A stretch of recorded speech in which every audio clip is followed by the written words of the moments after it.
Richard and Ben and family, it's an honor to be with you today. It was an honor to know Mary Kay. Thank you. I want to thank Dr. Dennison for having the United Methodist, St. Andrew United Methodist worship with you today. My father had a Baptist upbringing and always believed if I had to be a preacher, I ought to be a Baptist preacher. I resisted this for 25 years, and even though I do feel blessed to be here today, I want it duly noted that it took Mary Kay Ash, one of the most effective salespersons of all time, to bring me into the pulpit of a Baptist church.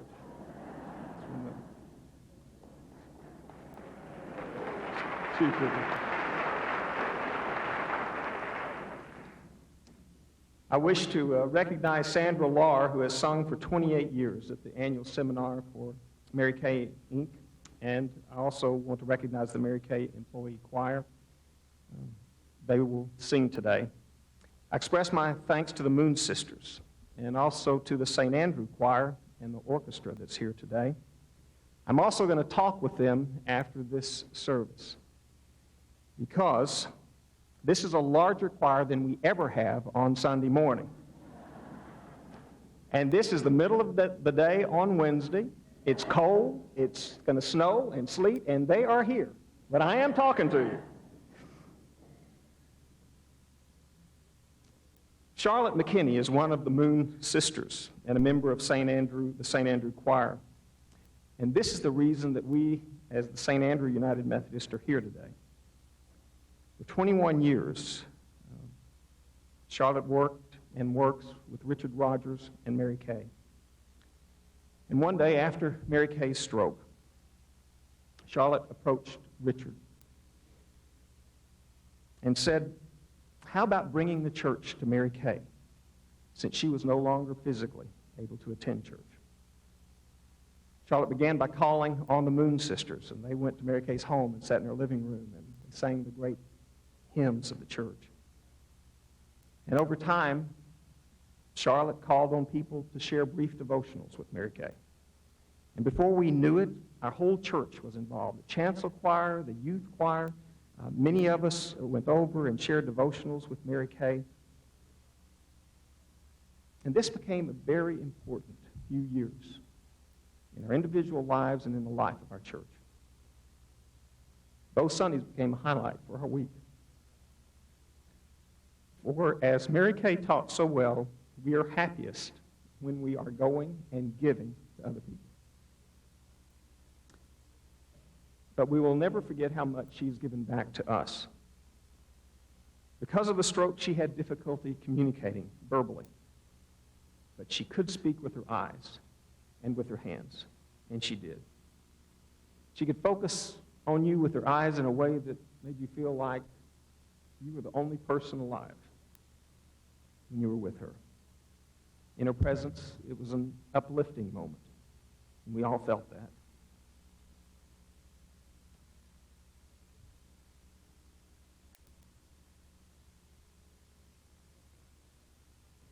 Our youth choir, sang with Mary Kay one day.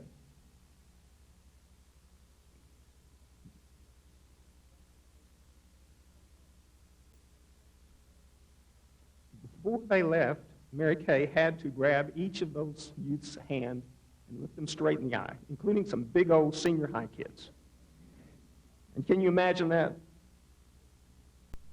And by the time they had left Mary Kay's home, they all had tears in their eyes, and they were asking, when can I come back and be with her again? That was the effect they had on her.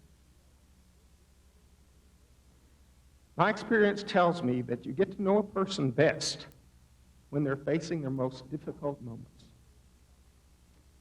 Mary Kay faced her moment with great dignity and class and a deep faith. Tears would run down her cheeks when we'd sing How Great Thou Art or Amazing Grace.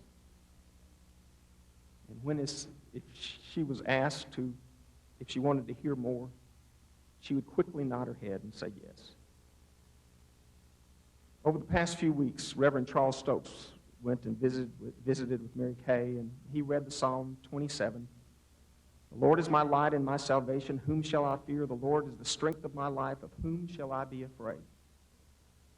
After reading that psalm, he placed the Bible on the bed, Mary Kay's bed, and offered a prayer. And when he looked up, Mary Kay was taking her hand and pushing the Bible back toward Charles because she wanted to hear more of God's Word. Of course, if you know Mary Kay, you're not surprised. The depth of her faith. God's Word provided the foundation upon which she built not only her personal life, but her relationships with her family and her business.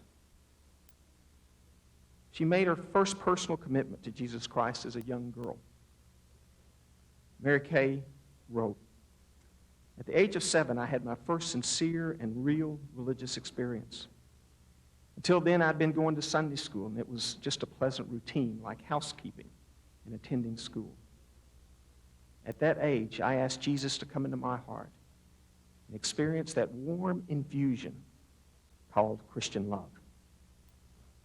As Jennifer Cook, who worked for Mary Kay has worked for Mary Kay since 1974, said, Mary Kay gave her life to God, and she wanted to be used by God to make a difference in this world.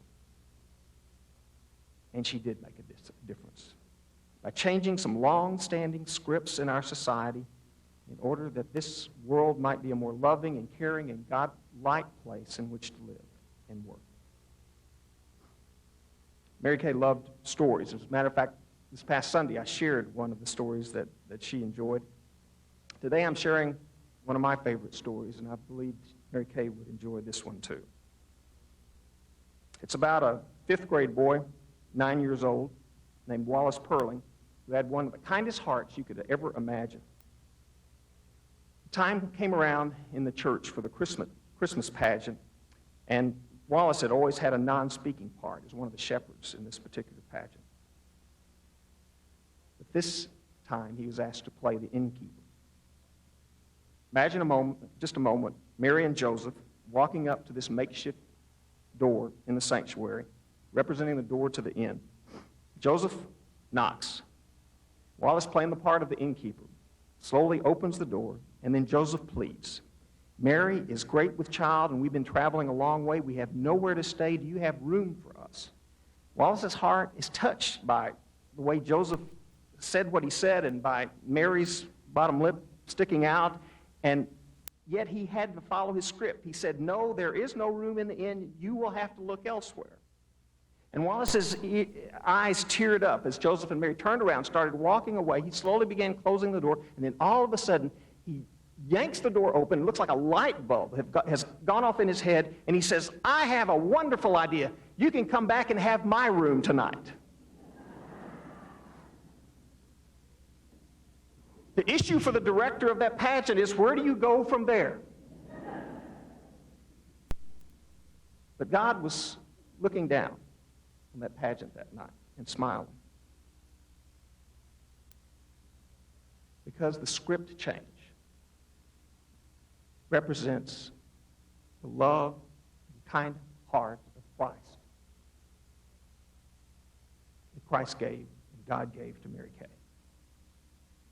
A light bulb came on in her life one day that she could run her life, her relationships, and her business by the golden rule, Matthew 7:12. "In everything do unto others as you would have them do unto you."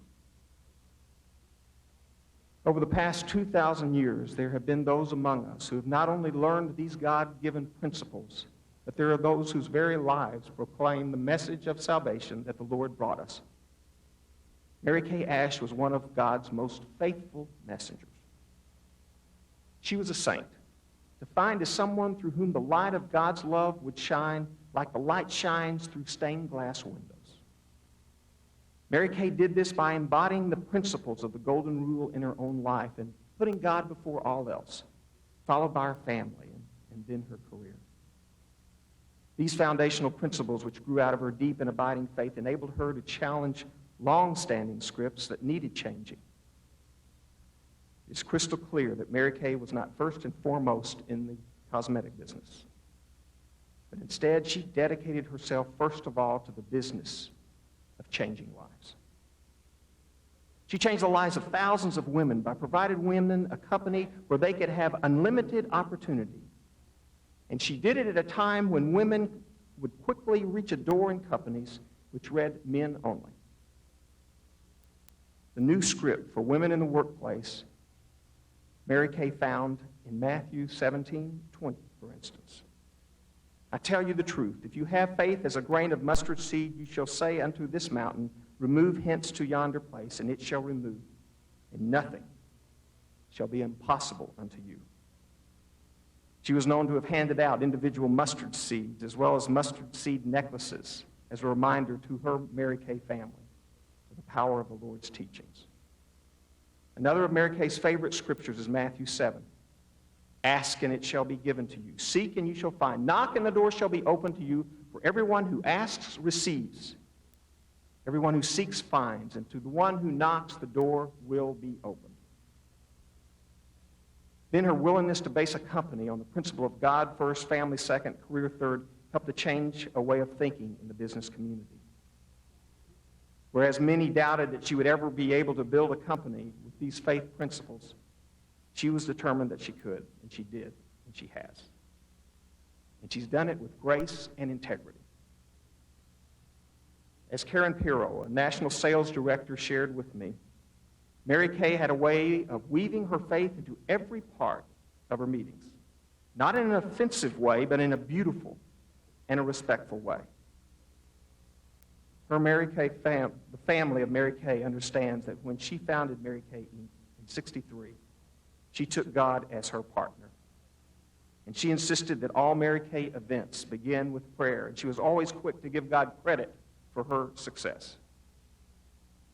She says in her autobiography, I believe we found success because God has led us all the way.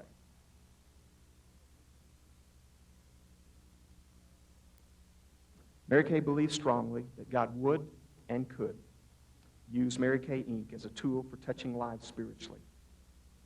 She often included scripture on many of the notes she has written to you as friends and as family. Karen said that in one of the director training meetings, Mary Kay handed out marbles with the golden rule inscribed on them. Do unto others as you would have them do unto you. And then she added, the next time you find yourself in a difficult circumstance, reach into your pocket or your purse and take out this marble, and then let it lead you to make the right choices. Because of the depth of her faith and the way that she shared it, Mary Kay has led many people to the Lord. She was proud of the fact that she led her husband Mel to the Lord after they were married. She also received a letter from a young man who was a gardener at her home. This came in the middle of the summer.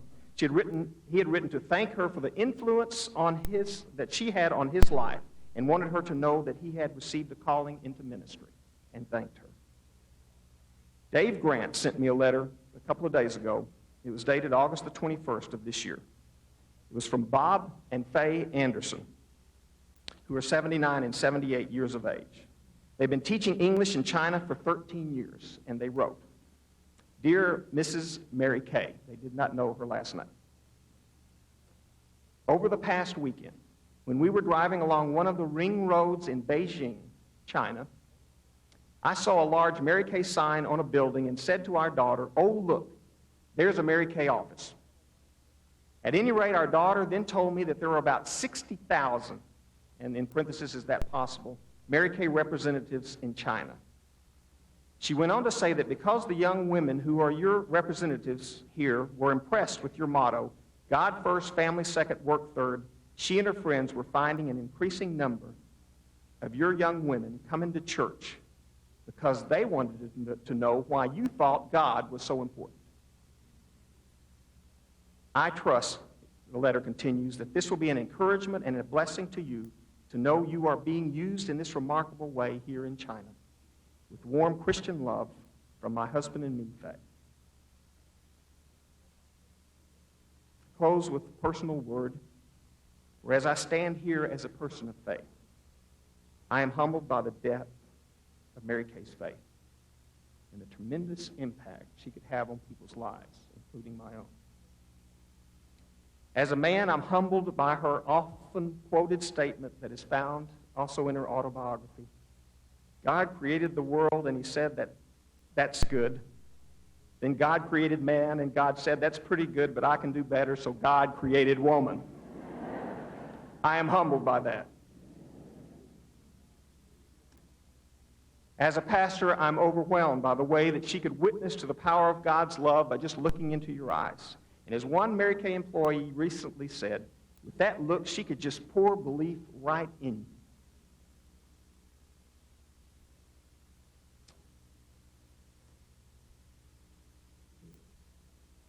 Then I thank Mary Kay as a parent.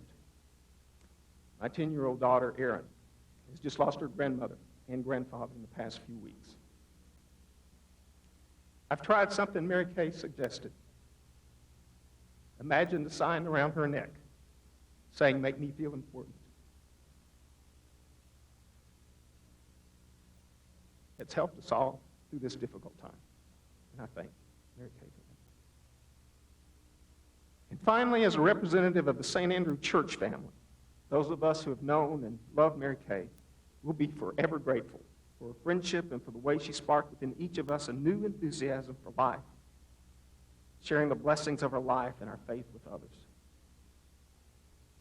So I believe if Mary Kay could be interviewed today in heaven, and maybe she is, she would probably remind us of one of her favorite biblical passages. There were so many. But this one in particular, Psalm 56. Whenever you are afraid, trust in God. And if someone asked her how she's doing, what would she say? That's it. I'm doing great. And then she might recite the words of the Apostle Paul, that neither life, nor death, nor angels, nor principalities, nor anything in all of creation will ever separate us from the love of God in Christ Jesus our Lord. And she'd mean it and experience it as God's loving arms are now wrapped around Mary Kay at this moment.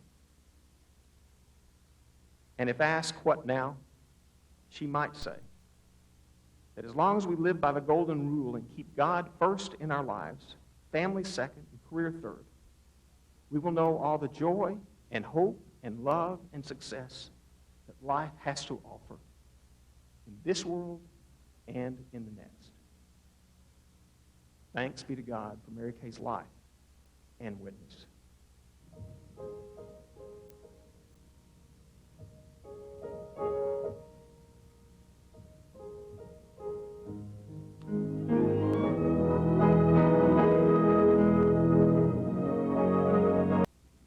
Today, I am not here as a leader. Today, I am here as a follower. While we mourn Mary Kay's passing, we are here to celebrate her life. Our mission is to make sure that what she taught us in her life becomes a reality on this earth. To follow by her example. She fervently believed that all that you send into the lives of others does indeed come back into your own. She felt that if you were focused on helping others, that the golden rule way of life would soon follow. She always looked upon others with an attitude of, what can I do to help you achieve the success that you so rightfully deserve? She taught us well. Those of us that know her and love her have benefited in our lives from her teachings. Belief in that beautiful potential inside every human being was the cornerstone of her belief. And this then became the cornerstone of belief for everyone that she touched. She believed everyone could have a successful life with enough encouragement and praise. I know for sure that she practiced that belief on me, just like her mother did on her, with the magical words, "You can do it." Mary Kay knew the seeds of greatness are planted within every human being. It was very important that each of us believed in ourselves. She would say, God didn't have time to make a nobody, just a somebody. And that was her true greatness. The ability to inspire, the wisdom to praise people to success, to literally bring out the greatness in everyone.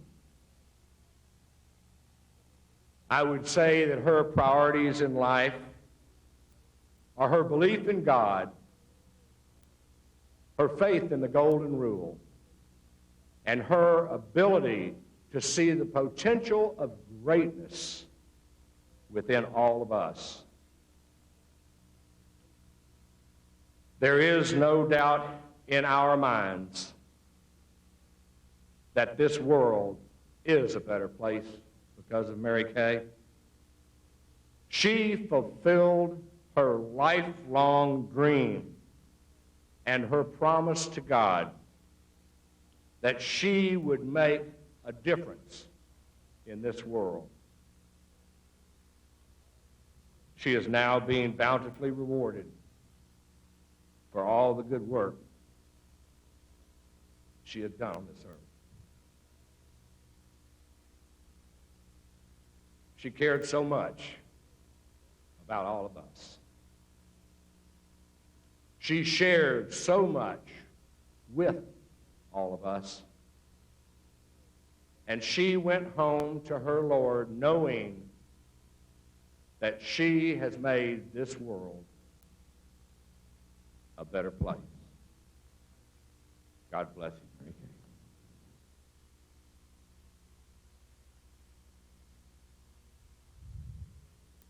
Okay, right now I need you to tell me I can do this. It's really an honor to be here. And words always seem most inadequate.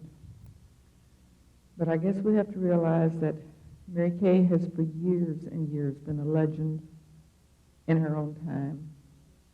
A legendary person loved by the multitudes worldwide. And she truly became bigger in the eyes of the world than life itself. She became a personal role model for the multitudes around the world and a business icon for the business community around the world.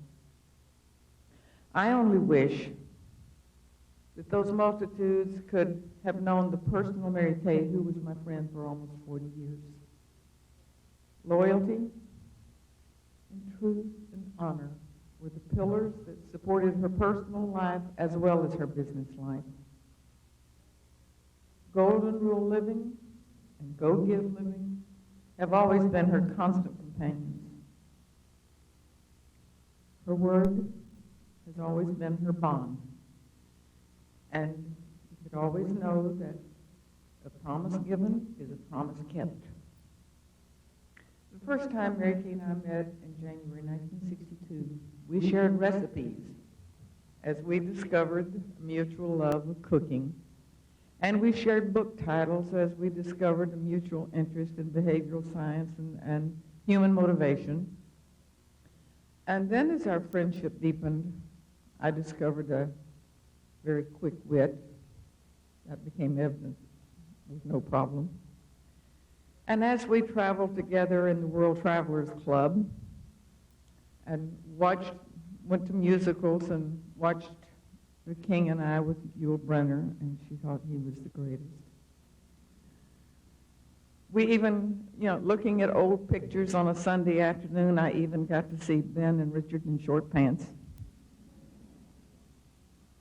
Just those girl things of sitting around on a Sunday afternoon in those earlier days. And through the years, of course, as things got busier, it was less frequent, but a very precious and special time.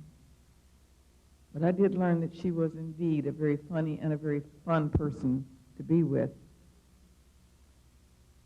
Mary Kay loved the simple things in life.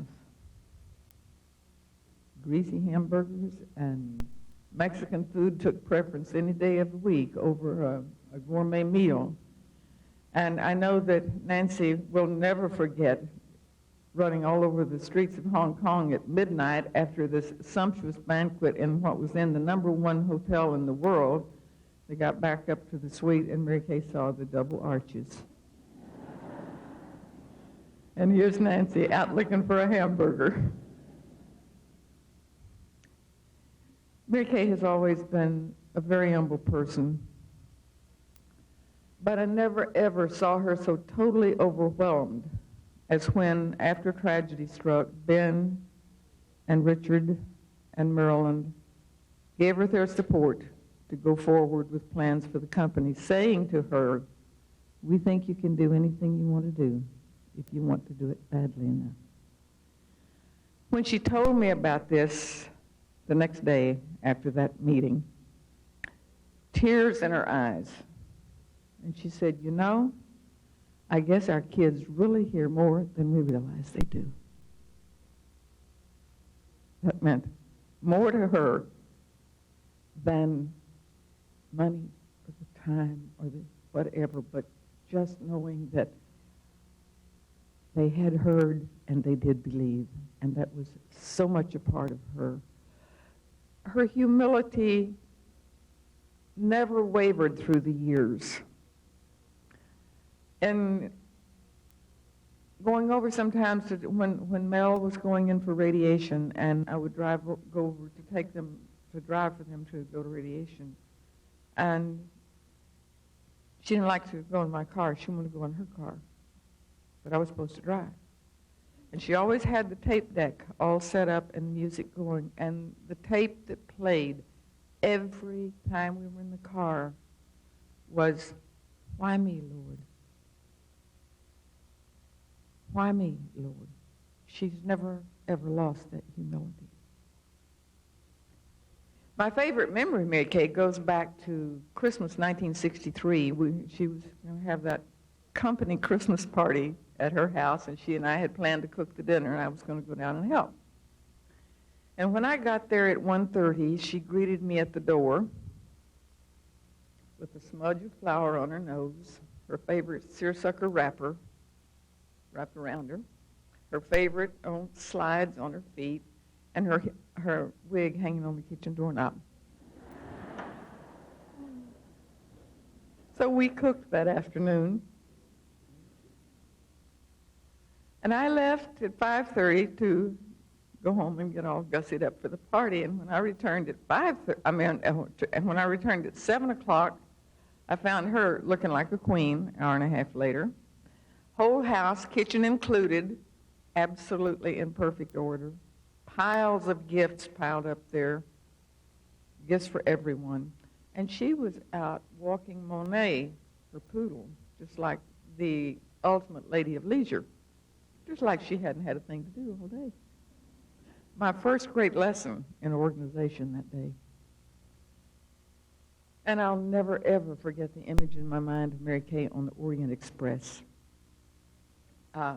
We were all supposed to go down for dinner, and the required formal attire, of course, and Joe, my husband, and I had gotten dressed, and we're going down this little corridor toward the dining car, and as the train went around a bend, the door swung open, And here's this Mary Kay on this little stool, like this. And Dave Schroeder, who was a security guard with us then, about 6'4", and probably 220, 30 pounds, great big burly guy, bending very gently with black lace-covered buttons down the back of her jacket, buttoning it up for her. And I think it was the next year Nancy started going with us.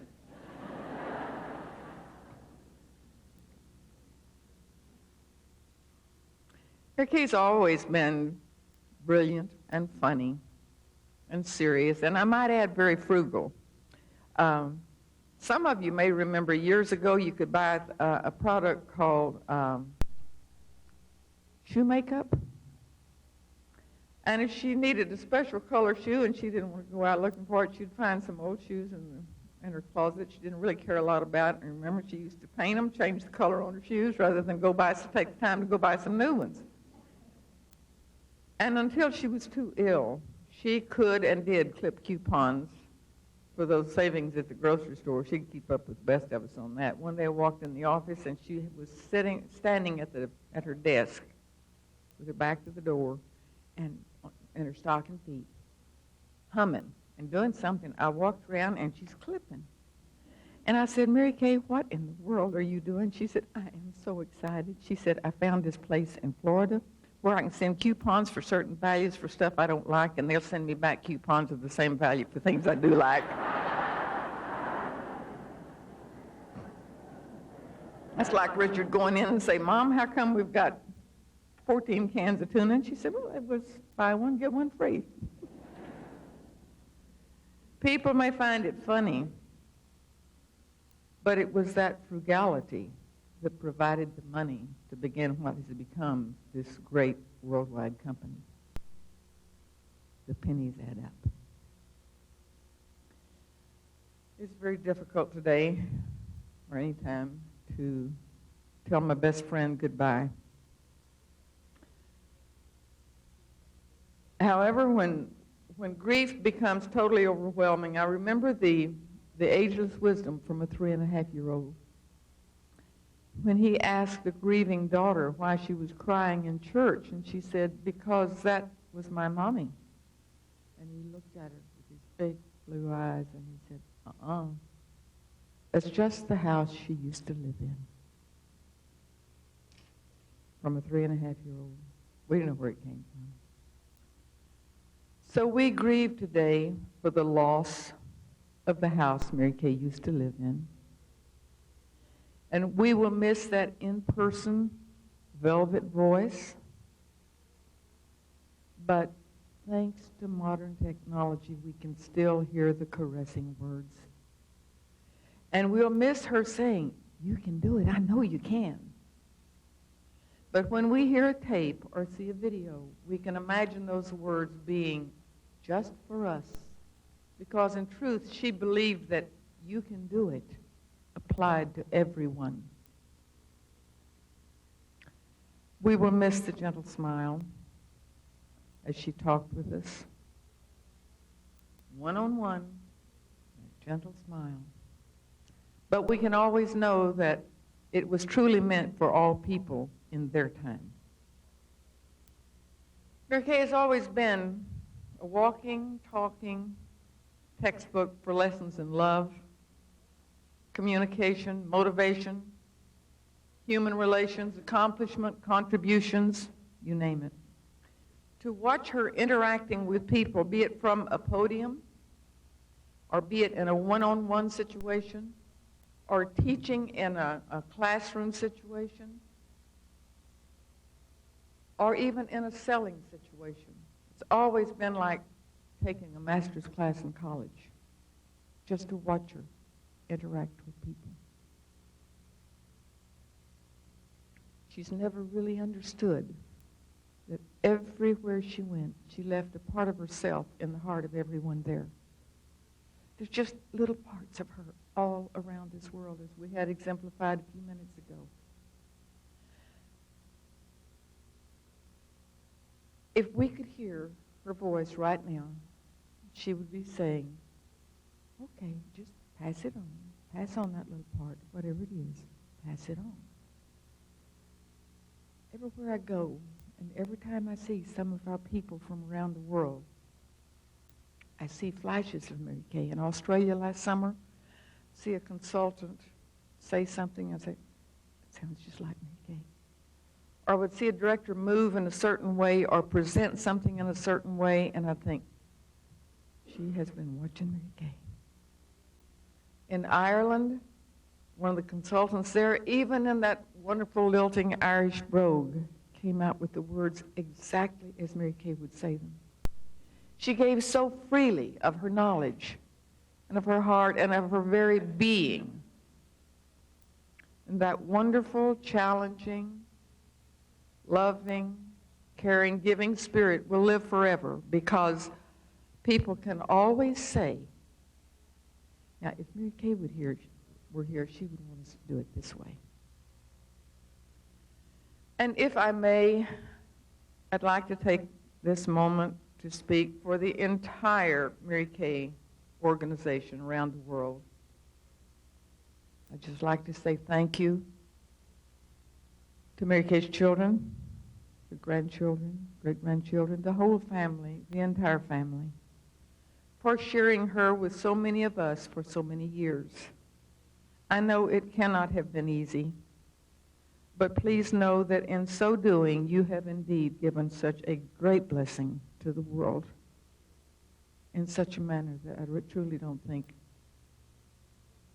another mortal could have done at that given time.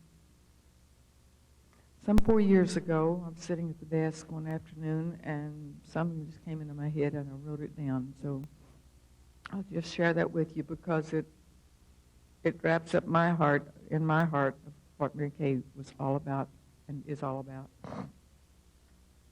Because you see, her life will shout her message on the winds of Father Time. Generations will build forever on her lessons for success defined. Her life will shout great purpose to people around the world. Her mission to be God's messenger as each day's plans unfurl. Her concept of life's highways no engineer could match, and to travel well along that way was the dream for all to catch. Her vision of the future, like a crystal pure and clear, sees the limitless potential of each one of us she holds so dear. So please remember that her life will shout her message on the winds of Father Time, and generations will build forever on her lessons for life defined. Well, I'm extremely honored and deeply, deeply humbled to be able to stand here representing all of you. My sister national sales directors, my fellow directors, each of you precious consultants, this dedicated staff, all the employees of this company, and all the respected members of this community. Together we are here to honor our beloved Mary Kay, a great lady who has taught all of us so very, very much. Ben, Richard, children, grandchildren, extended family, our hearts are with you. They break with you. We know the great loss that you're feeling, but we know that we share in that hurt, in that ache and that emptiness that you're going through at this time. Mary Kay has been a vital part of my life for 35 years. And she is without a doubt one of the greatest women that I believe ever lived on this earth. And you know, when I think of great women, I think of women of the Bible. I think about Ruth, who was faithful and loyal in the worst of circumstances. And Mary Kay has always been faithful and loyal to her family, to her career, to you and to me in the worst of circumstances. And out of all the women that were presented to the king, it was Esther who was selected. And she was chosen because of her beauty and because of her gentle ways and her sweet nature and her godly spirit. Doesn't that describe our Mary Kay? And Priscilla in the New Testament taught others about a better way of life that was available not just for a chosen few, but for all that choose. Mary Kay taught us about a better way of life for all that choose. And I am so grateful to her for that. Lydia in the Bible was a seller of purple. She was in sales. And in Proverbs 31, the virtuous woman was a member of the 5 o'clock club, just like Mary Kay. The scripture says she got up before daylight and she worked till after dark. Talk about good work ethics. And isn't that what Mary Kay taught us? Elizabeth produced a son, John the Baptist, who would become a person of tremendous influence and who would lead others to greater heights than ever believed possible. Mary Kay's 2 sons, Ben and Richard, helped us form our roots, and Richard continues to lead us in heights that we have yet only to imagine. I truly believe, had Mary Kay lived in the biblical days, in the times that that Bible was written, that all the good that she had done would have been included in that great book. And you and I will continue to tell her story, and we will keep her legend alive. And our beliefs and our behaviors will always be influenced by what she taught us. She taught us a great sense of humor. She taught us to laugh at ourselves. Do you remember the time at seminar when her skirt fell off? And she walked over and to that stage and she said, "Well, you've seen it all." You know, she was never at a loss for words. Remember when the 60-minute segment was aired and they said, "Well, Mary Kay, pink Cadillacs?" And she very quickly said, "And just what color of car does your boss give you?" She was always right on top of it. She was never too busy to take time for each and every one of us. I've seen her so many times stand and go down the assembly line, both in distribution and in manufacturing, and stop and thank each and every employee, each and every one, for a job well done. She would stand for hours in a crowd and talk to each person there. She would never rush. We had to always drag her away, or security would drag her away. There was no peons in Mary Kay's world. Everyone was important. And that praise and undying belief were just second nature to her. She taught us to believe in people until they were capable of believing in themselves. She always led by example. She never asked us to do anything that she hadn't done or that she wasn't willing to do. Do you remember when she held her 10-show week and she outsold all of us? She taught us how to be great in sales, not just selling a product, but how to sell ourselves. She taught us people skills, perseverance, tenacity, how to become a self-disciplined individual, all of which is important to be great in sales. A valuable lesson she gave us was to always honor our commitments, like she did when she showed up at Jamboree in St. Louis, just a few short days after her beloved male had passed away from cancer. You know, in all my times with her, I never wondered where she was coming from. I always knew exactly how she felt about any given subject.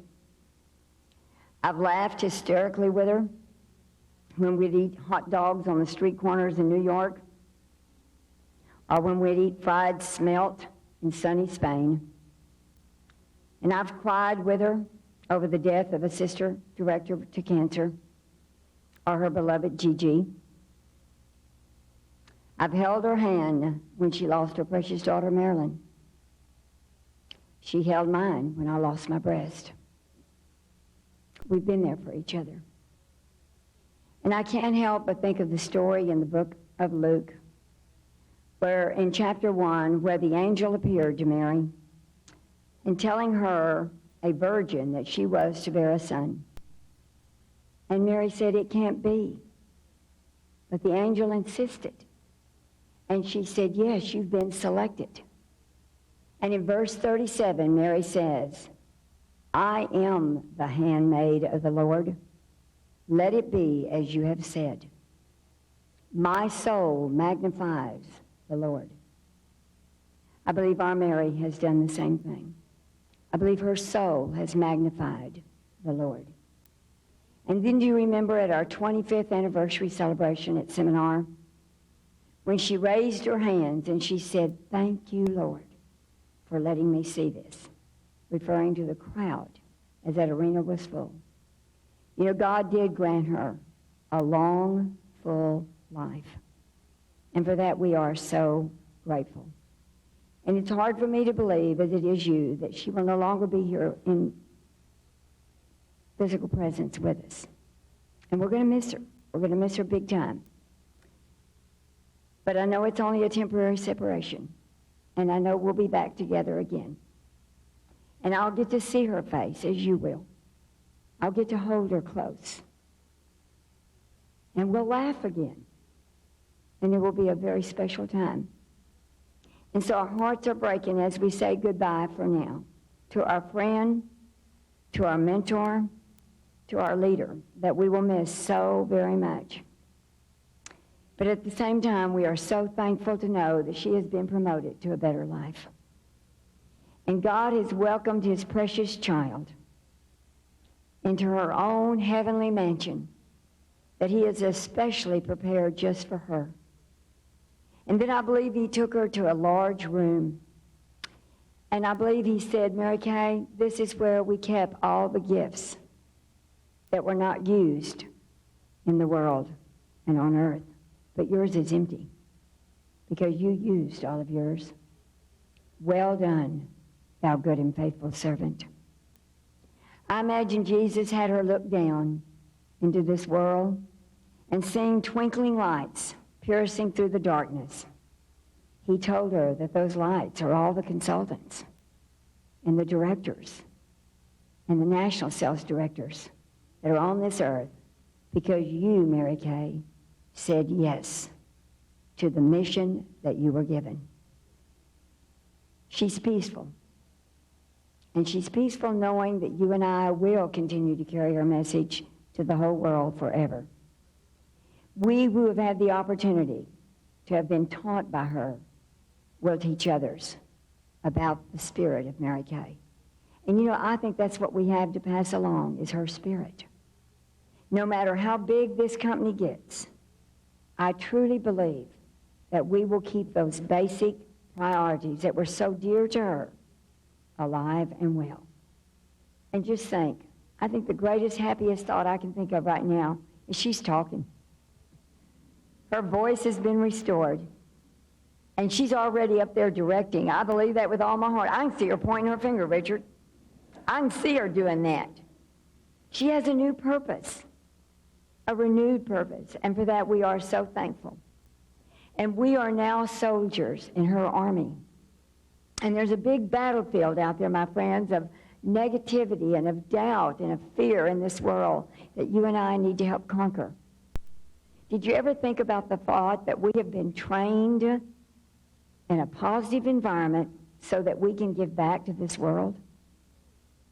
Esther, who I mentioned earlier, says it so well in chapter 4. Who knew that you have come to a royal position for such a time as this? I think we've all been chosen, and we've been placed in our own corners of the world to do the good that we were sent here to do. God has called us to be a part of something so special. So as we say goodbye to our precious rose, may I remind you that the rose still grows beyond the wall.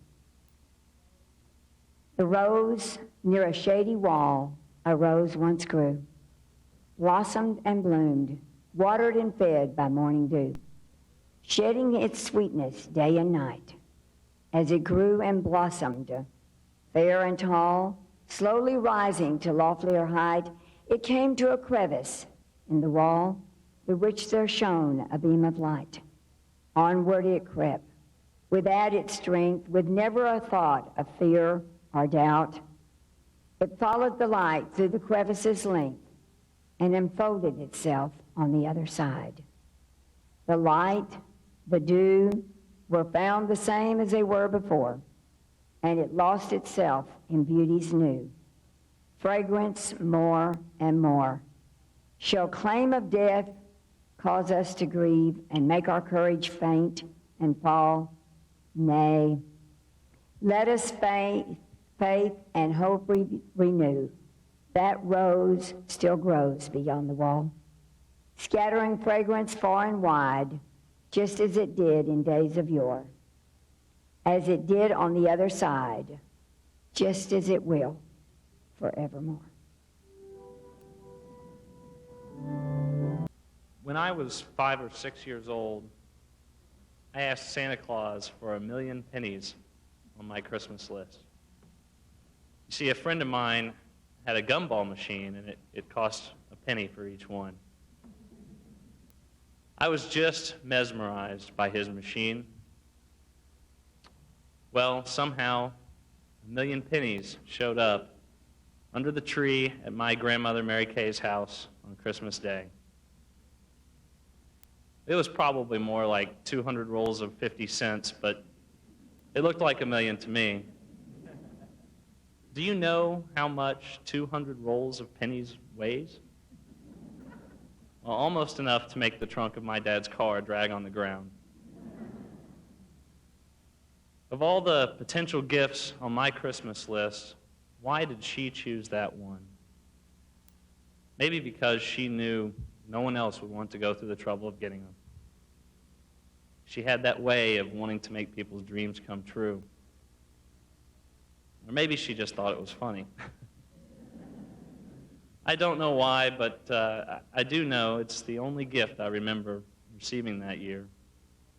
And I certainly remember who it was from. Do you know the question I get most often when people find out who my grandmother is?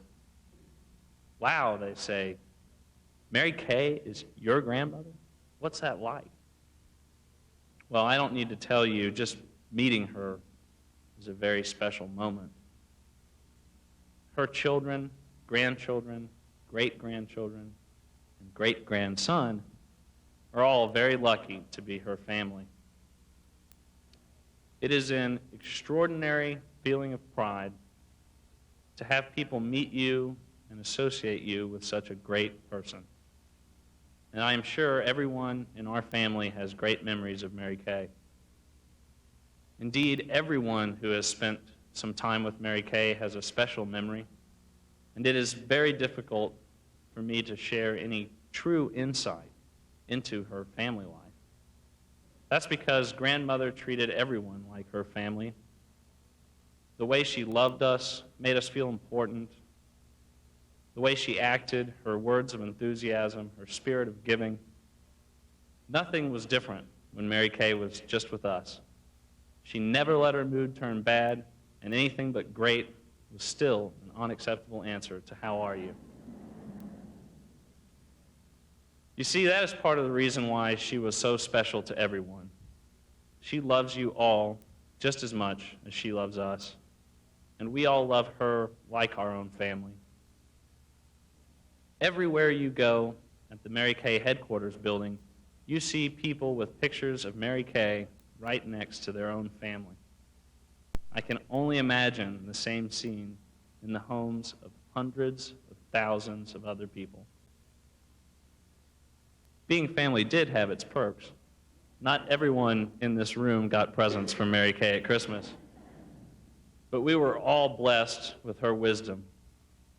During her life, millions of people received the gift of Mary Kay's advice: to think like her, to act like her, to fake it until we make it, to put God first, family second, and work third. As we pass that gift along to others, the world becomes a better place, and that would make her the happiest. Which reminds me of those pennies. Just as Mary Kay's pennies were a gift to me, imagine where those pennies are now. How many people do you think have touched those Mary Kay pennies? How many lives has the gift of Mary Kay touched? And how many people feel like part of her family?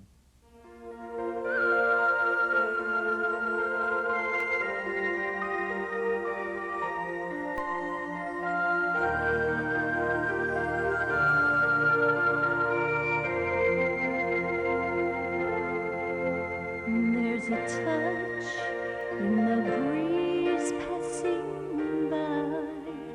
The love I once knew now has wings. It's so real, this tenderness I feel inside of me. I close my eyes and think of you.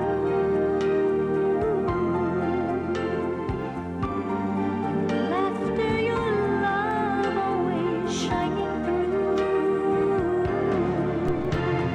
You lifted up so many to the top of their dreams. Forever we will soar in the lift of your wings. Silver wings, you taught us to fly. Silver wings, no mountains too high. Silver wings, no valleys too wide. You're not as far as it may seem. You showed us how to believe. You said trust your heart and your dreams will always be on silver wings. I have a premonition that soars on silver wings. It's a dream of your accomplishment of many wondrous things. I do not know under which sky or where you'll challenge fate. I only know it will be high. I only know it will be great. Silver wings, you taught me to fly. Silver wings, no mountains too high. Silver wings, no valleys too wide. You're not as far as it may seem. All you have to do is believe. Trust your heart and your dreams will always be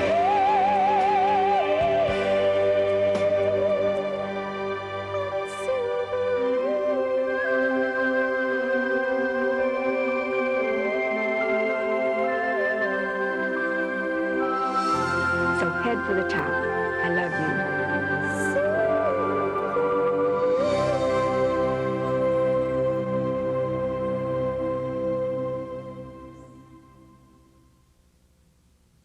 Now receive the benediction followed by the dismissal.